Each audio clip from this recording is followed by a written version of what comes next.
The laughter that erupted around our dining room table hit me like a physical blow. It wasn't just chuckling, it was full-throated, head-thrown-back laughter from my entire family. All because I had finally worked up the courage to tell them I was starting therapy. Therapy? What could you possibly need therapy for? My mother wiped tears of amusement from her eyes. You've had everything handed to you your whole life. My father didn't even look up from his pot roast. Waste of money if you ask me. Just pull yourself together. I gripped my fork so tightly my knuckles turned white, fighting the urge to scream that I'd been pulling myself together for 38 years, and I was finally unraveling at the seams. Before we dive in, where are you watching from and what time is it there? Drop it in the comments. I'm curious if feelings get invalidated the same way across different time zones and countries. I suspect pain is universal, no matter where we are. I'd rehearsed this conversation for weeks, practiced with my one supportive friend, Leslie. I'd anticipated resistance, but not ridicule. Not from the people who were supposed to love me most. Not from the family I'd spent my entire life trying to please. My sister Amanda snorted, cutting into her meat. This is so typical. When things get a little difficult, run to some stranger and pay them to listen to your problems. Yeah, what problems? My younger brother Jason laughed. Being too comfortable? Too loved? God, Elaine, some people have real issues. Too loved. I wanted to ask when was the last time any of them had actually asked how I was doing. Really asked and waited for an honest answer. When had they ever seen past the smile I'd perfected since childhood? The smile that hid the exhaustion, the anxiety, the constant feeling that I was slowly drowning while everyone around me breathed easily. I pushed food around my plate, my appetite gone. Sunday family dinners had been mandatory in our household since I could remember. No excuses accepted. Even when I moved out at 23, the tradition continued. Missing one meant enduring weeks of passive-aggressive comments and guilt trips. I've been having panic attacks, I said quietly, eyes fixed on my plate. The table fell silent for 3 heartbeats before my mother sighed dramatically. Everyone gets stressed, honey. That's just life. Remember when I planned your cousin's wedding and your father's retirement party in the same month? Now that was stress. I nodded automatically, the way I always did when my mother compared her struggles to mine and found mine wanting. It was our family's unspoken hierarchy of pain. Mom at the top, then Dad, then my siblings with me at the bottom.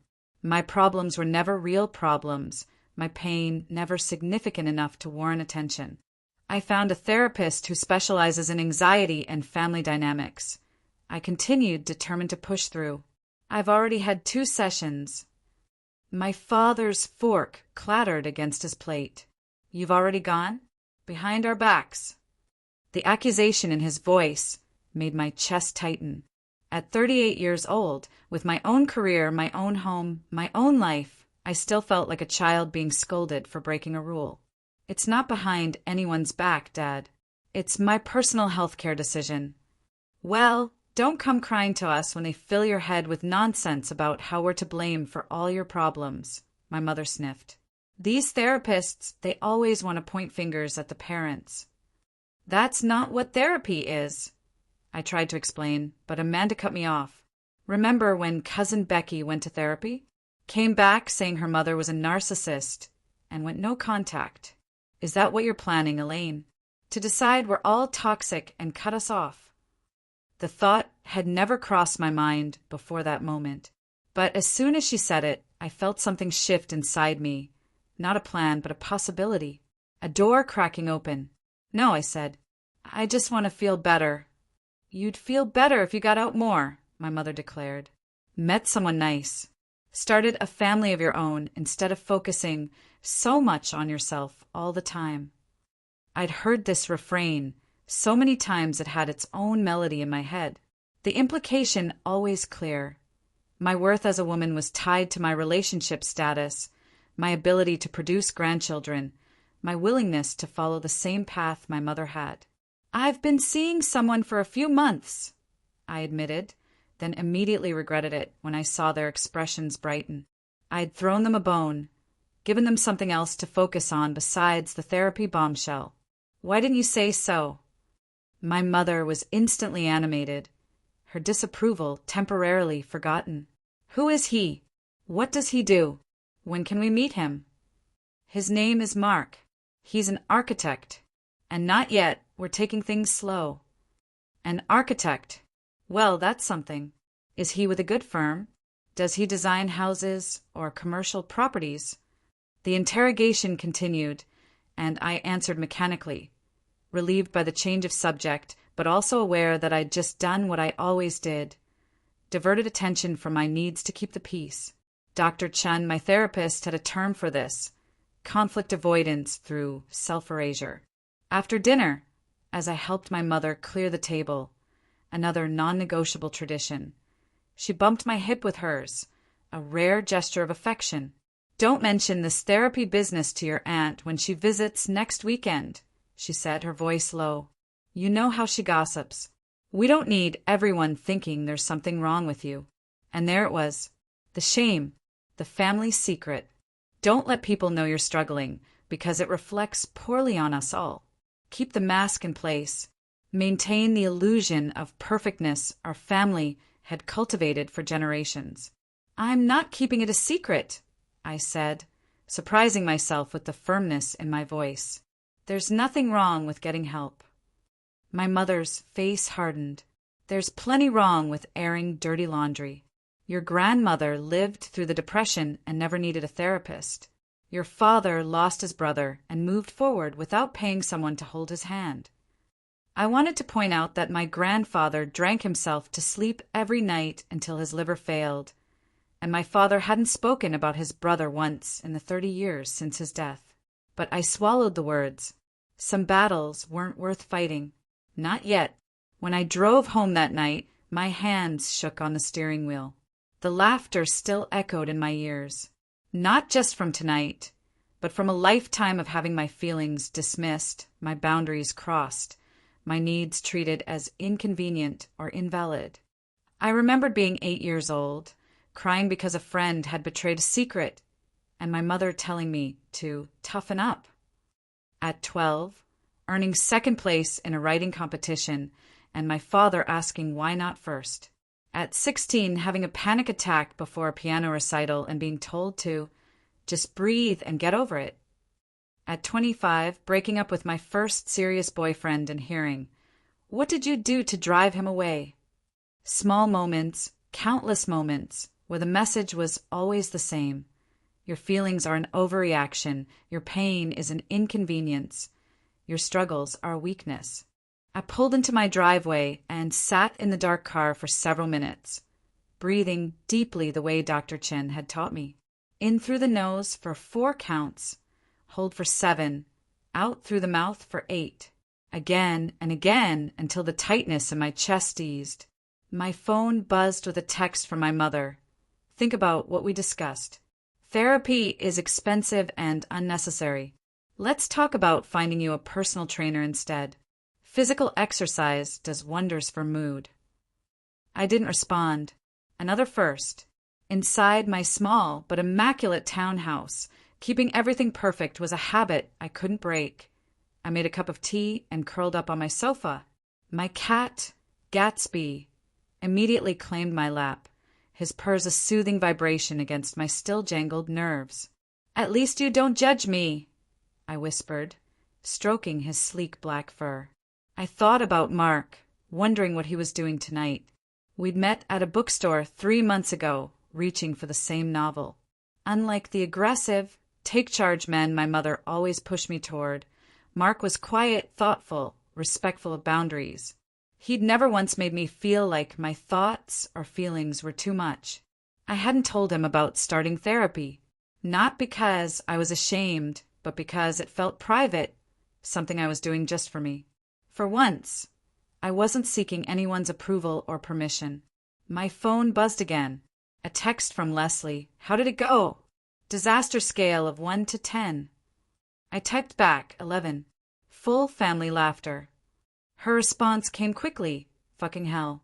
I'm coming over with wine. Leslie arrived 30 minutes later with not only wine, but also chocolate and a fierce hug that nearly crushed my ribs. "Tell me everything," she demanded, kicking off her shoes and making herself at home in my kitchen, pulling down wine glasses with the familiarity of a lifetime friendship. I recounted the dinner while she poured generous glasses of Cabernet. By the time I finished, her expression had morphed from concern to outright anger. "They laughed at you?" "Actually laughed." I nodded, taking a large swallow of wine, like I'd told the funniest joke they'd ever heard. "That's emotional abuse, Elaine. You know that, right?" The word abuse made me flinch. It seemed too harsh, too definitive for the subtle, loving cruelty my family specialized in.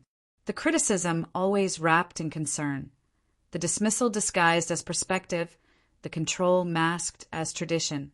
"They love me," I said weakly. "They just don't understand." "Love shouldn't hurt this much," Leslie replied, reaching across the counter to squeeze my hand. "And for the record, I'm proud of you. Going to therapy is brave, especially knowing how they'd react." Her words brought unexpected tears to my eyes. Proud? When was the last time anyone had said they were proud of me? Not for an achievement or accomplishment, but for taking care of myself? "Dr. Chin says I have people-pleasing tendencies and boundary issues," I said with a watery laugh. "Dr. Chin sounds smart. What else do you talk about?" I hesitated. Therapy felt sacred somehow, a space where I was learning to hear my own voice above the chorus of family expectations and societal pressures. But Leslie's face showed nothing but genuine interest and support. We talk about why I feel responsible for everyone's happiness but my own. Why I apologize for things that aren't my fault. Why I can never say no to my family without feeling crushing guilt. Leslie nodded. "And what does the good doctor suggest?" Small steps, setting one boundary at a time, practicing phrases like, "I'll think about it," instead of automatically saying yes. Recognizing when I'm putting others' needs before my own essential well-being. I took another sip of wine, feeling the warmth spread through my chest. Today was my first attempt at a big boundary, telling them about therapy even though I knew they wouldn't approve.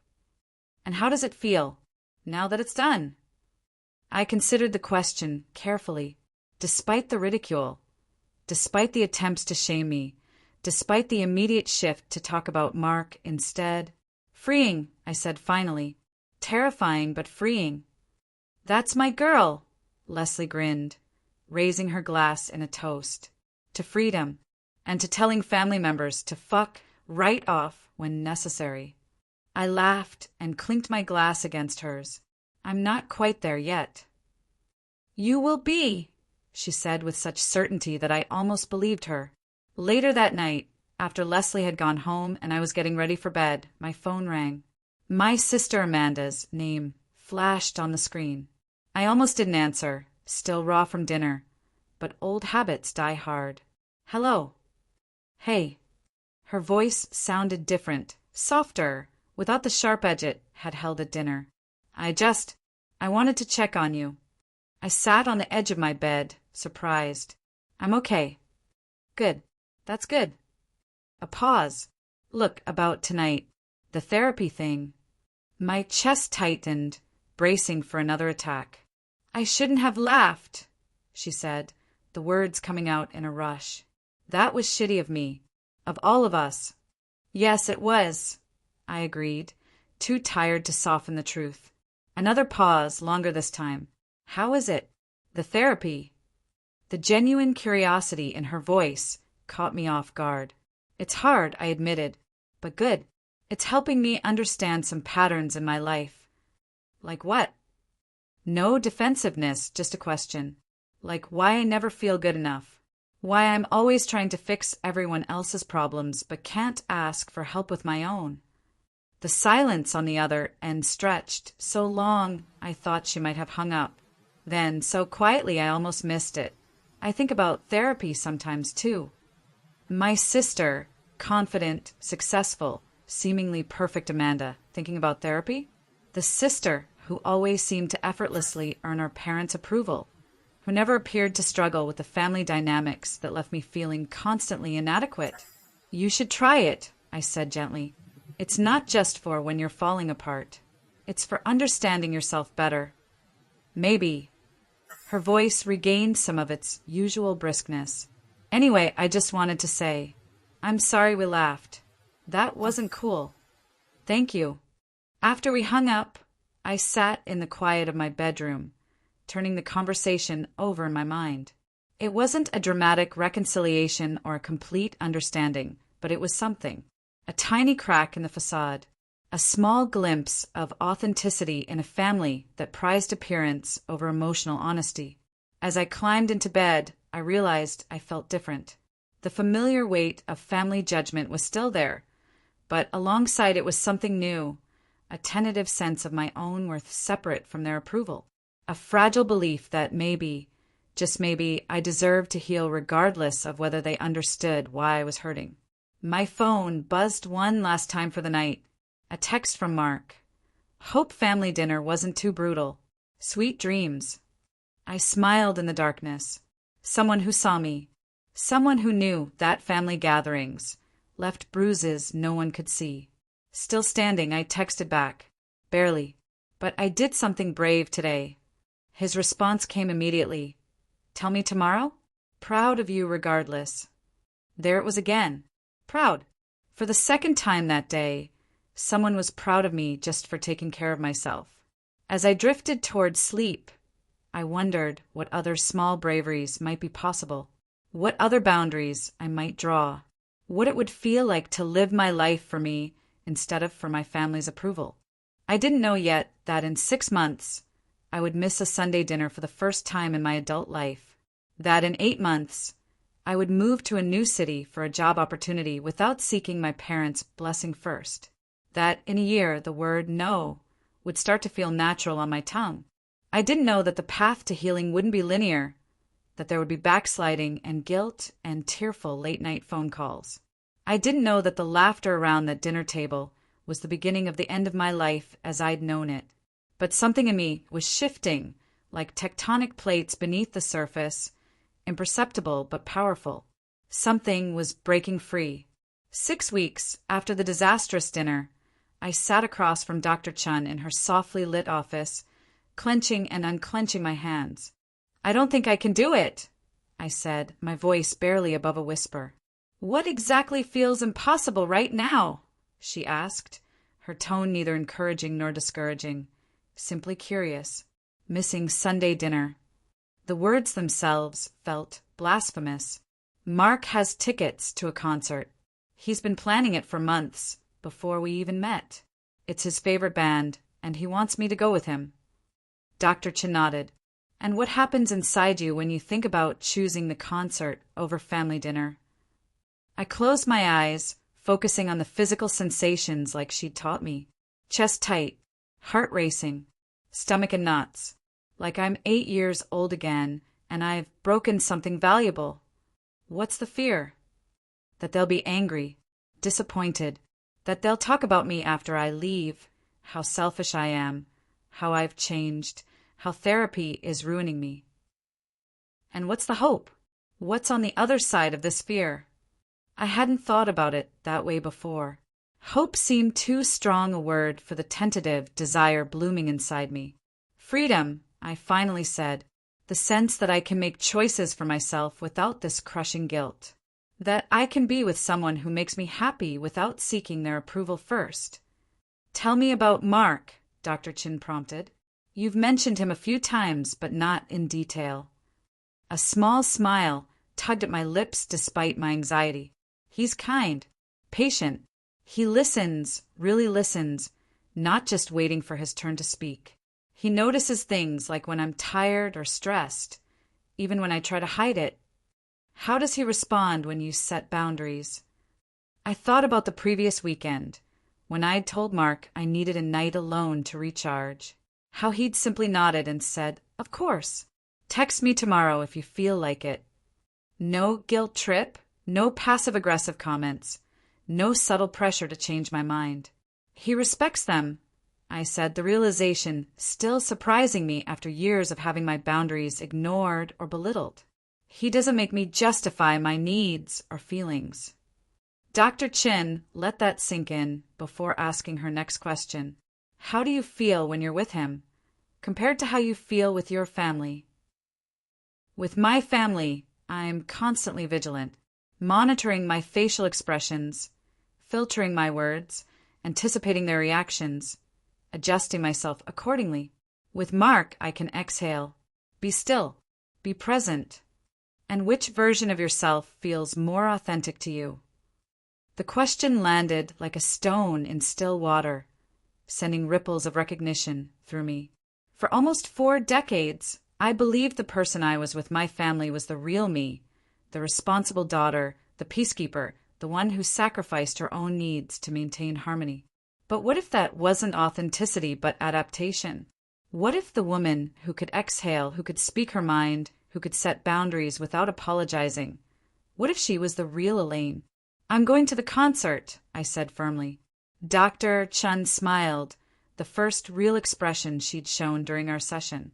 How will you communicate that decision? Directly. No excuses, no elaborate explanations.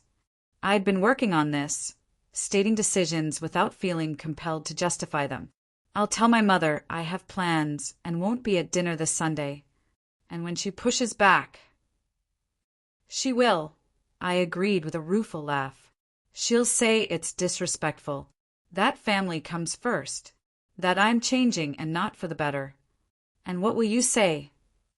I took a deep breath, that I'm an adult making an adult decision, that I value our family time, but occasionally I'll have other commitments, that this isn't a rejection of them, but an embrace of my own life.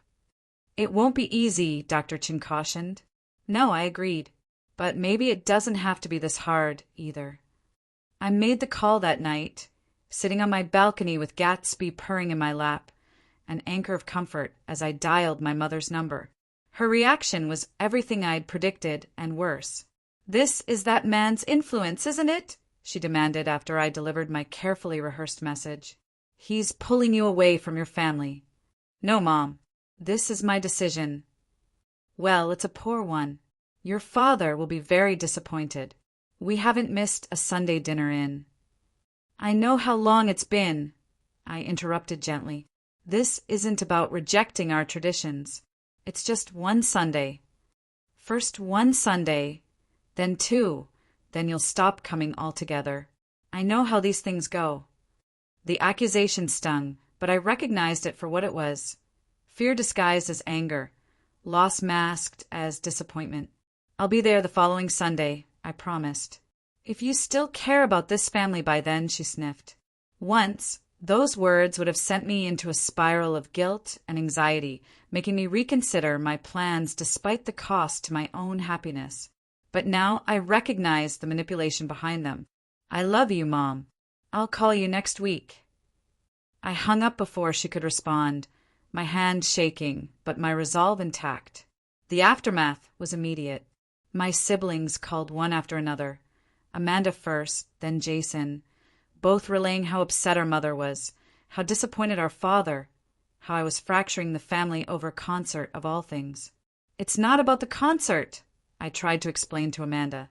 It's about being able to make choices for myself without it becoming a family crisis. You've always been free to make your own choices, she insisted. Have I? Remember when I wanted to accept that job in Chicago after college? How Mom cried for days about me abandoning the family. How Dad refused to speak to me until I declined the offer. Amanda was silent for a moment. That was different. That was moving away. It was an opportunity one wanted to pursue. Just like this concert is an experience I want to have with someone important to me. It's just one dinner, she said, but I heard the uncertainty in her voice. Exactly. It's just one dinner. So why is everyone acting like I've committed a cardinal sin? The question hung between us, neither of us quite ready to articulate the answer. Because in our family, independence was the unforgivable transgression. Autonomy was betrayal. Self-determination was selfishness. I went to the concert that Sunday. As Mark and I stood in the crowd, the music washing over us, his arm around my waist, I kept waiting for the guilt to consume me. But it didn't come.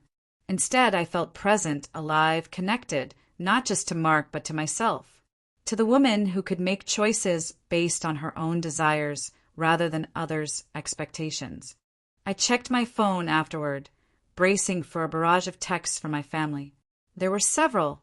My mother noting the empty chair at dinner, my father expressing his disappointment in 2 terse sentences, Jason sending a pointed, "Hope it was worth it." But there was also one from Amanda. "How was the concert?" 3 simple words that felt like a revolution. The next Sunday, I returned to family dinner, walking into my parents' house with a strange mixture of dread and newfound strength. The atmosphere was glacial.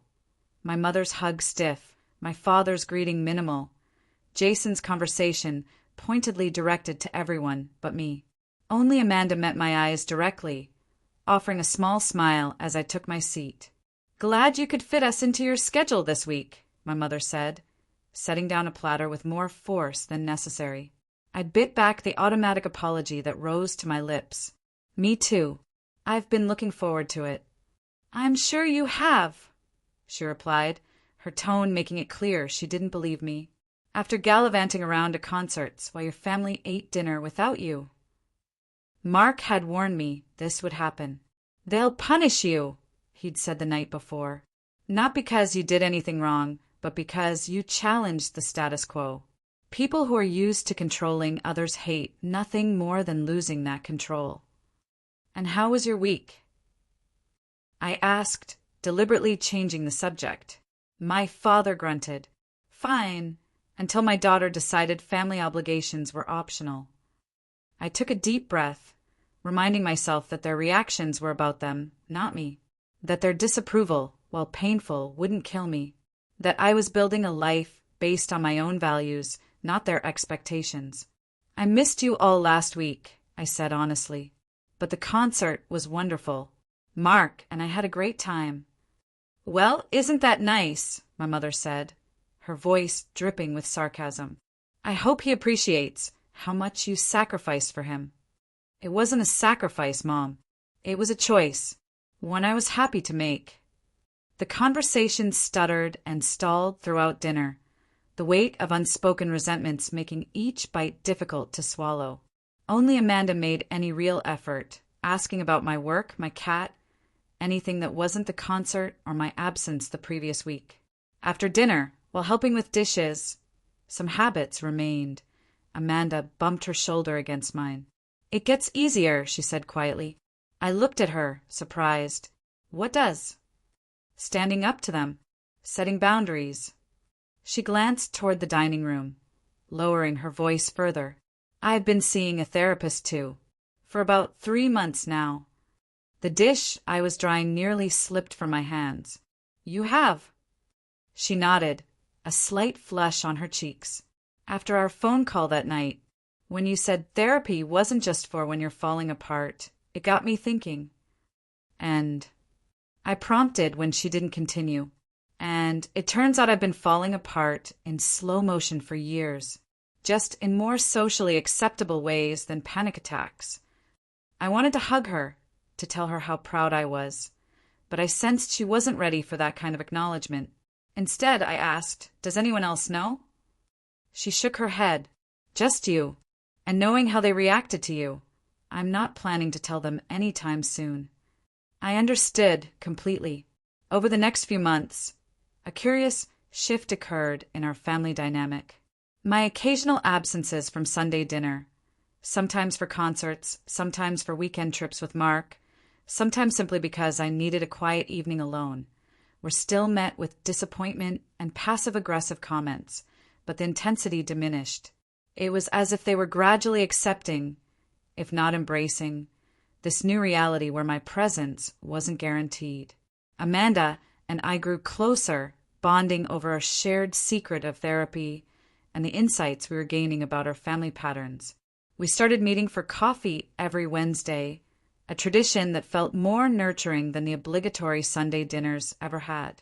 Do you ever wonder what Mom would be like if she'd had the chance to figure out who she was separate from Dad and us? Amanda asked one Wednesday, stirring her latte thoughtfully. I considered the question.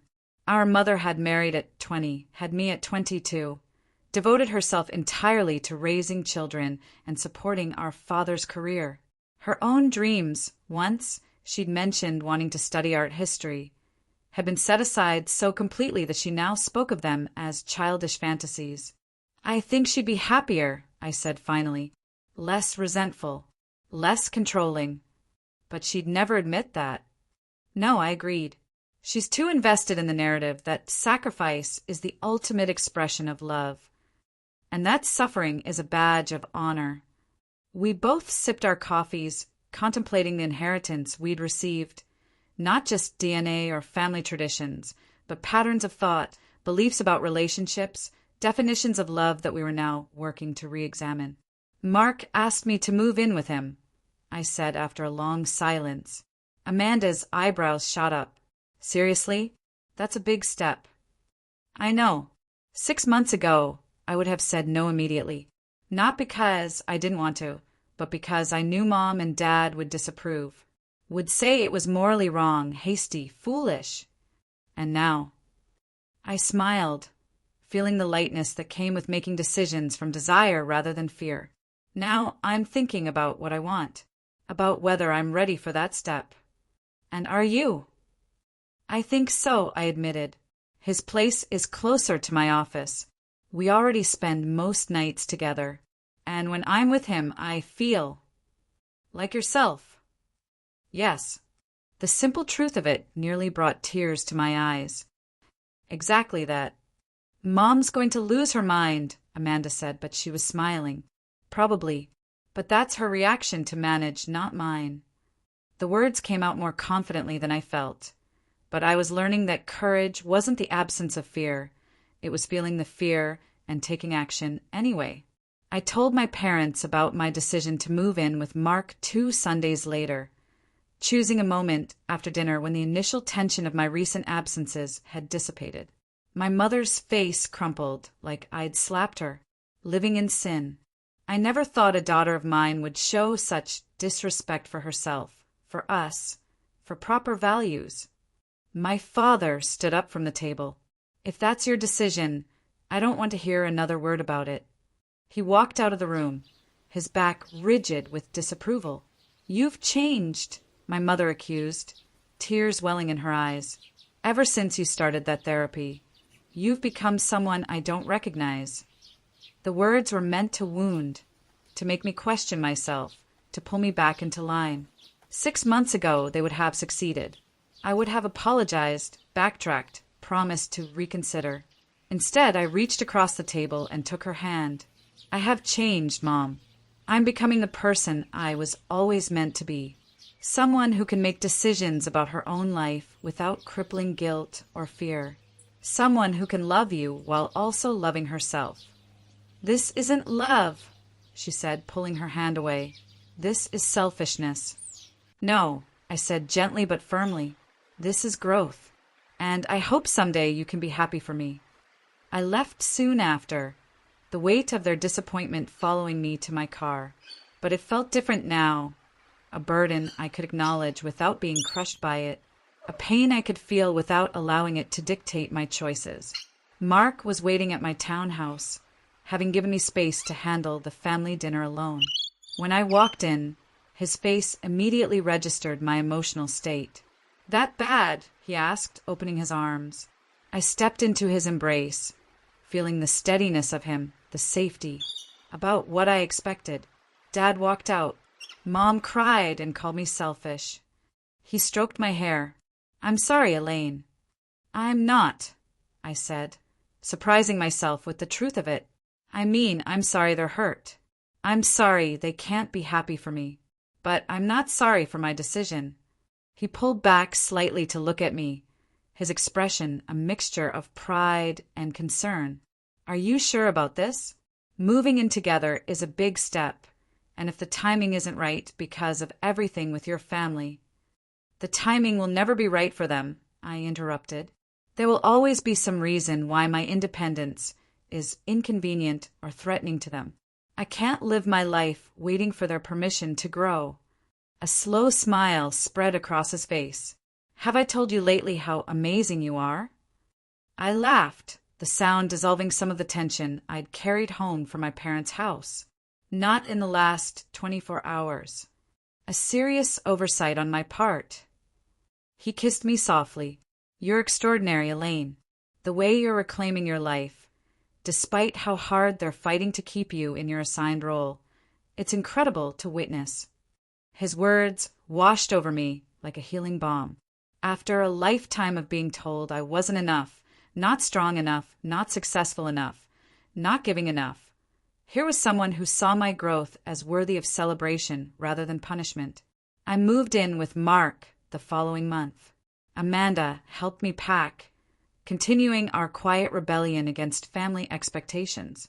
My parents didn't offer to help, their silence a pointed statement of disapproval. The first night in our shared apartment, surrounded by half-unpacked boxes and takeout containers, Mark proposed a toast. To new beginnings, he said, raising his wine glass, and to the brave woman who fought for her right to have them. I clinked my glass against his, feeling a sense of peace I'd never known in my parents' house or even in my own carefully maintained townhouse. This wasn't just a change of address. It was a declaration of selfhood, a statement that my life belonged to me. My phone rang later that evening, my mother calling to see if I'd come to my senses yet. I let it go to voicemail, a small act of self-protection that once would have been unthinkable. 3 days later, I got a text from Jason that simply read, "Mom's a wreck. Hope you're happy." I stared at the message for a long time, feeling the familiar guilt rise up like bile in my throat. The implied accusation was clear. I was responsible for our mother's emotional state. My choices were causing her pain. Therefore, my choices were wrong. I typed and deleted several responses before settling on, "I am happy, Jason. I hope someday Mom can be happy for me too." He didn't respond. Dr. Chin helped me navigate the ongoing family turbulence, reminding me that their reactions were information about them, not directives for me. That their discomfort with my growing independence was an expected part of a changing family system. That healthy families adapt to their adult children's autonomy. Dysfunctional ones punish it. "Think of it like a mobile," she suggested during one particularly difficult session after my mother had called me in tears, saying I was breaking her heart. When one piece moves, all the others have to shift to maintain balance. Your family is used to you being in a certain position. Now that you've moved, they either have to adjust their own positions or try to force you back into place. "They're definitely trying the forcing approach," I said with a humorless laugh. "And how are you responding?" I thought about the weekly calls from my mother, each one a masterclass in emotional manipulation. The increasingly infrequent texts from my father, cold and formal. The accusatory messages from Jason. The Sunday dinners I still attended, now every other week instead of every week, each one an exercise in withstanding subtle and not-so-subtle jabs. "I'm holding my position," I said, realizing it was true. Despite the guilt, despite the pain of their disapproval, I wasn't retreating back into my old patterns of acquiescence and self-erasure. "It's hard, but I'm doing it." Dr. Chin nodded, a rare look of pride crossing her face. "Yes, you are." 6 months after moving in with Mark, I missed 3 Sunday dinners in a row, once for a weekend trip to visit friends, once because I had the flu, and once simply because I needed a break from the emotional battlefield our gatherings had become. When I returned on the 4th Sunday, something had shifted. My mother's usual barrage of guilt-inducing comments was subdued. My father actually asked about my job.